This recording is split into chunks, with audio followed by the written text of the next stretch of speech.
Welcome back to Historical Context. Today we continue our pre-Jamestown colonization unit, and we're continuing with, I guess, what would be part 2 of last week's episode on Pedro Menendez.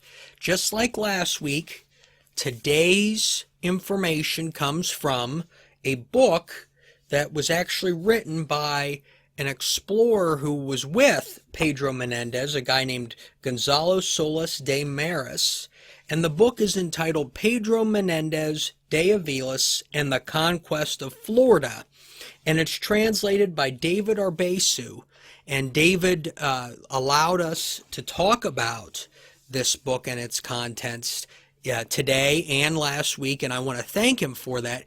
And there's a link to this book in the show notes. And I want to go on by saying as well that about 2/3 of the book is actually discussed in these 2 episodes. There's a bunch of other things that happen in these writings about Menendez that we will not be covering, but I highly recommend you buy the book because it was a great, easy read, and it was a fascinating look at a time in history, this very early colonization, that we often don't get to see because we're exposed to the British colonial history. And one thing I want to do is take a step back and tell you the purpose for Menendez's travels. Ultimately, there was a personal situation that he was dealing with. So even though he went to Florida to expel the Lutherans, the French Huguenots, his travels throughout Florida started out of a desire to find his son, who went missing while commanding a Spanish ship off the coast of South Carolina in 1563. So Menendez is searching for his son, and like we talked about last week, Menendez believes that building positive relationships with the natives is going to be key to not only being able to permanently stay in the area, but to keep the French out. And while in this book, the journeys are chronicled chronologically, meaning Menendez goes back and forth between some tribes, goes and deals with something else, goes somewhere else. Today we're going to talk about certain groups of natives that he visited and what he did when he was there and the relationships that he built, so on and so forth. So it's not in the chronological order of the book, but it's more or less grouped by tribe.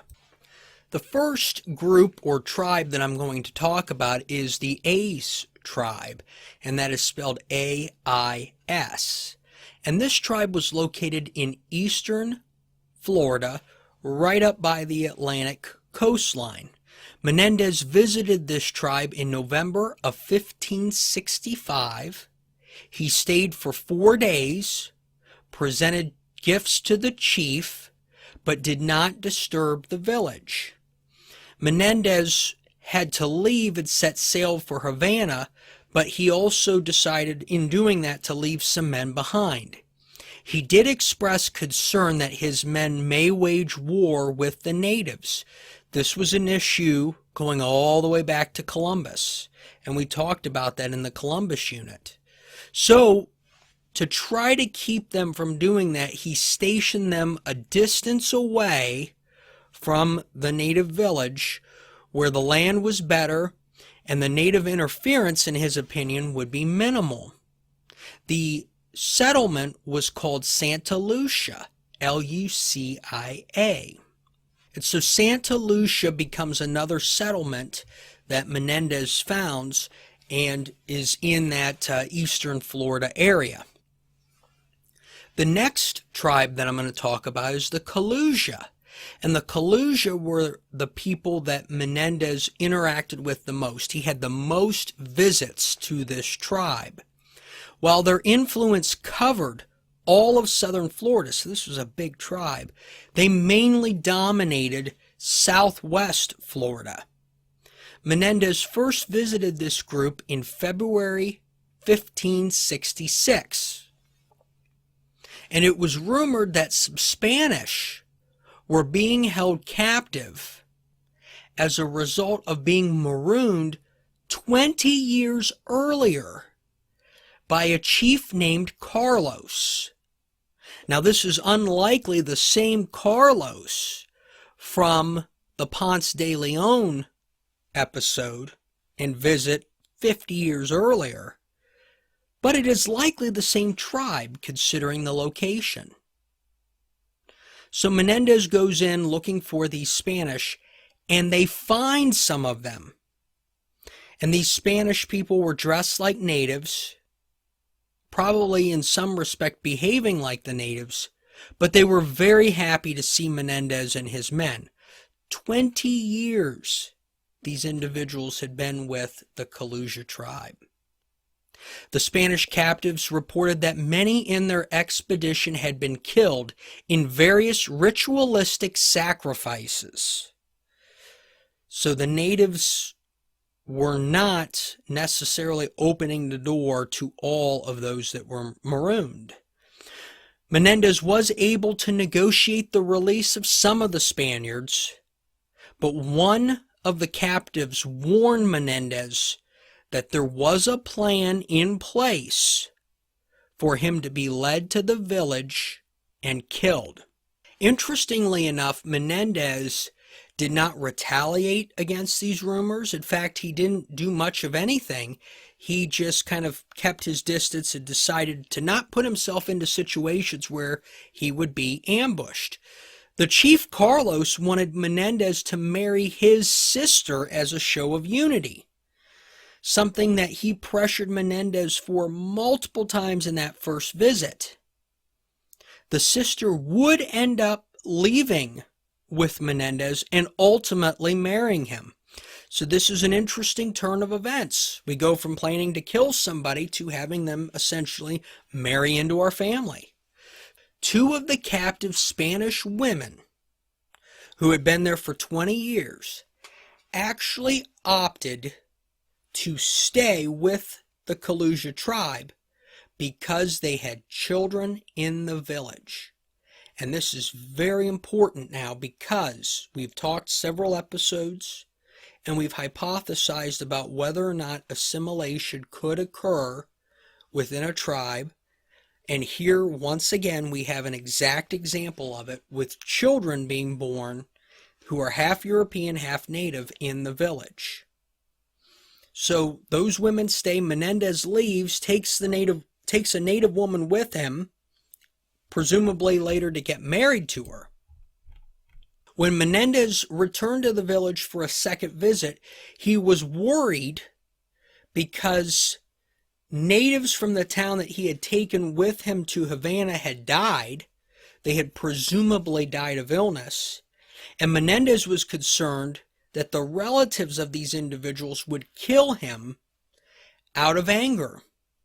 Now, the village greeted him joyfully, and they ended up, I wouldn't say forgiving Menendez, but not taking any anger out on him.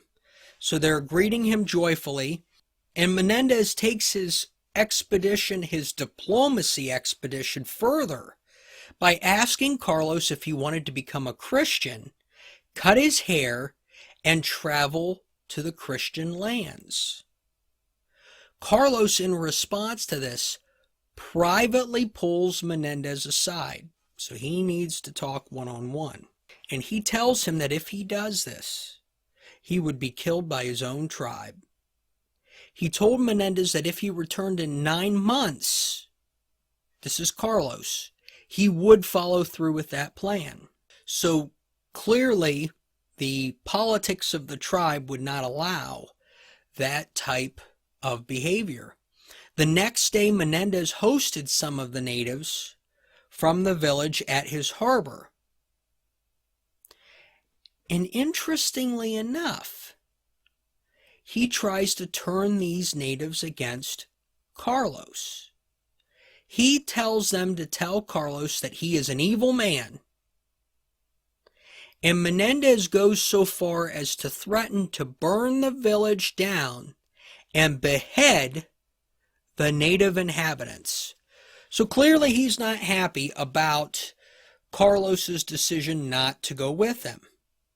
Later that day, Carlos returns and boards the ship, telling Menendez that if he wants to take him against his will, he was welcome to do so.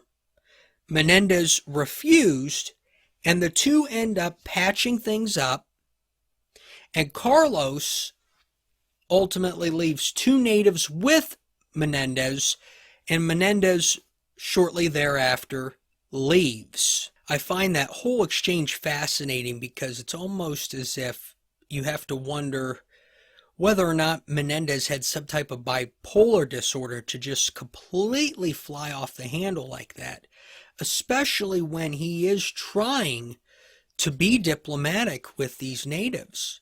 And of course, he's got a relationship with the chief's sister. So now going to a third visit of Menendez that is coming, and prior to that visit, Menendez actually sends 30 men ahead of him with instructions to build a blockhouse in the village. The two natives who had left with Menendez on the second trip actually accompany these 30 men to the village. Menendez wanted the captain he sent to return to Havana with Donna Antonia, who was the sister of Carlos. So she had stayed behind after the second trip. And Menendez wanted the captain to bring his wife back, which he did with 5 or 6 other natives. The captain reports that Carlos had tried to kill him multiple times using deception. The captain did not fall for this because those Spanish captives who had been there for 20 years had reported to him regarding these tactics. As a result of this encounter, Menendez sailed for Florida with 150 men. Oh boy. And along with those men were 2 Jesuit priests. One was named Juan Rogel. He also brought his wife, the native wife, and other natives that had sailed with the 30 men back to Havana. Here the narration mentions that Menendez and Donna Antonia are officially husband and wife. So I'd mentioned earlier that they ultimately get married. Here they mention that they are married, but there's no mention of a marriage date, ceremony, etc. and so forth. Menendez had been warned by the natives who were accompanying him that Carlos wished to kill them. When they landed, they were received well by the natives who had a house built for them. Juan Rogel, one of the Jesuit priests, delivered Mass, but the Spaniards, obviously based on what they had heard, were very cautious. Carlos then asks Menendez and his men to go to Tocobaga to wage war with a rival chief. Menendez had already heard of this place, and he had heard that it contained a waterway that he was looking for. Menendez replied that his orders were not to wage war with anyone, and that he would go to seek friendship with the tribe. Father Rogel was left behind to preach to the native tribe, and Carlos actually accompanies Menendez to Tocobaga for peace. At Tocobaga, peace ends up being achieved, and Menendez leaves 30 soldiers behind to convert the Tocobaga to Christianity, and then he goes to return Carlos to his village. Aboard the ship and the return back to Carlos's village, Carlos was so angry about the alliance forged that on the return voyage he actually fought an officer aboard the ship. So things came to blows. Menendez's wife was so angry, and she was angry because she wanted him to burn the village to the ground, the Tocobaga village. She ends up returning to the village with her brother. So she does not travel with Menendez. and only the Jesuit mission would remain at the Collusion village. And that's important. Juan Rogel is important because Juan Rogel and the Jesuits are a part of next week's episode. So we'll see what happens there.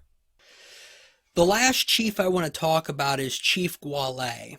And the Guale were a tribe located on the coastline of modern-day Georgia. Menendez showed up here in April of 1566. He was greeted by the tribe and a single European who had assimilated into the tribe. The European spoke Spanish, but when asked who he was, he replied that he was actually a Frenchman and that he was born in Cordoba, Spain, and fled to France as a juvenile. He added that he had spent 6 years in Brazil and escaped in 1560 when a Portuguese fleet attacked their settlement.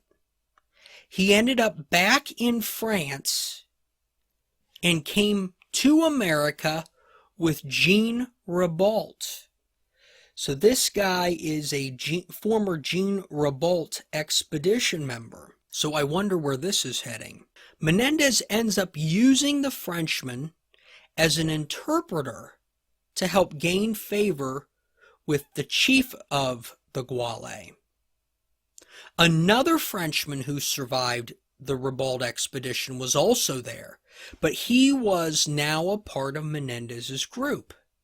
His name was Guillermo, and he was accepted into the group because he was one of those people that declared himself a Catholic. Menendez learns that 15 other Frenchmen had been in Guale for a few months and had left just 2 weeks earlier. The chief informs Menendez that he has an enemy tribe named the Arista who operate off of Santa Elena. Menendez wanted both of these tribes to be allied. By the way, Santa Elena is off the coast of South Carolina, so it's a bit north. Menendez wants these tribes to be allies versus enemies, likely for the reasons of providing an allied front against the French. So Menendez begins to work on getting this chief to accept proposing an alliance with the Arista. At this point in the writing, things get interesting because it mentions that Guillermo and the French interpreter begin disagreeing or reproaching each other because of the differences in their faith. Menendez tells the French interpreter that if the natives found out he was a Lutheran, they would kill him. And this was likely done by Menendez to control the behavior of that French interpreter. Menendez requested the chief and his village convert to Christianity, and the chief said they would do that. Menendez also asked the French interpreter to convert, and he said he would as well. Menendez then focused his efforts on getting the chief to accept peace with the Arista tribe. The Guale chief was reluctant to engage in peace talks, and it was noted at this time that the area was in drought and famine. And that's important because what we've kind of learned about Native American history is that when drought and famine arise, so does conflict. Menendez uses the drought and famine to his advantage, telling the chief that God was angry with him because he was at war with the Arista, and that was why the famine was occurring. Okay. Ultimately, the chief agrees to engage in peace negotiations, and two Guale go with Menendez and members of the expedition, while some Spanish were left behind as collateral in the event that the negotiations don't go well. It took 1 day to sail to Santa Elena, and when they arrived, they found the village burned and the natives rebuilding.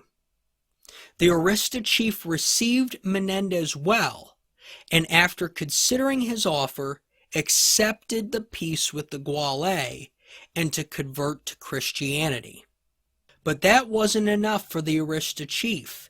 He went on and further requested missionaries stay to help convert the tribe, and had Guillermo, the French Catholic interpreter that we talked about, marry one of his daughters. So talk about being all into a committed relationship here. Menendez ends up finding a site and building a fort on that site, and then leaves for Guale to deliver the news. While the Guale were happy to hear that the peace was successful and accepted, they were uncomfortable regarding the additional measures of friendship Menendez had taken with the Arista, so they were jealous. Fortunately, as the jealousy is simmering, rain arrives and draws the natives' attention away from that issue. But with the exit of one problem, a new problem arises. A nephew of Menendez, who was left behind for the Arista trip, comes forward and says the French interpreter is up to no good. He said that the interpreter tried to talk the tribe into killing the Spaniards while the fleet was gone, and that the interpreter was spotted spitting on the cross, this cross that had been erected, in front of the natives. While killing the interpreter was likely a solution for Menendez, he had to be careful because the interpreter was having an affair with the chief's son. Yikes. So talk about a complicated situation for Menendez to manage. So how did he manage it? He staged a fake mission for the interpreter to go on and had him quietly killed while he was away from his tribe. Menendez would leave his nephew behind with the Guale, but sadly would return a few months later in August to mourn his nephew's death. Menendez would go on to visit Chief Tequista, who was in the area of modern-day Miami, and set up a Jesuit mission there. Despite all of these trips and these missions, the diplomacy, if you will, had its share of major challenges. First, not all of the tribes went along with the Spanish. The Saturwa tribe had aligned with the Huguenots when Fort Caroline was founded, and now with the Spanish holding Fort Caroline, they began to attack it.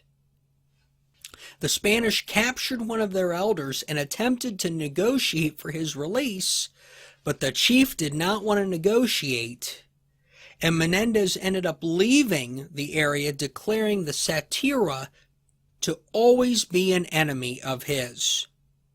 He would return to St. Augustine, gather 70 men, and march back into their territory, where he engaged in a battle, leaving 30 natives and 3 Spanish dead. So I guess this was an example of what Menendez had feared: native tribes allying with the French. Not only did Menendez have to deal with a few hostile tribes, but he also had to deal with mutinies that had occurred at St. Augustine, St. Lucia, and another place, San Mateo, which was one of the former French colonies. At St. Lucia, a ship full of corn, which was supplies from the Spanish, was actually seized by local colonists. They were that angry. The colonists attempted to sail away in the ship and were actually intercepted by Menendez. So it's hard to gather whether or not those colonists were starving and wanting the food, or if they were wanting to just get away, most likely getting away. In St. Augustine, a frigate arrived with goods, and the soldiers there mutinied, going so far as to elect new leadership.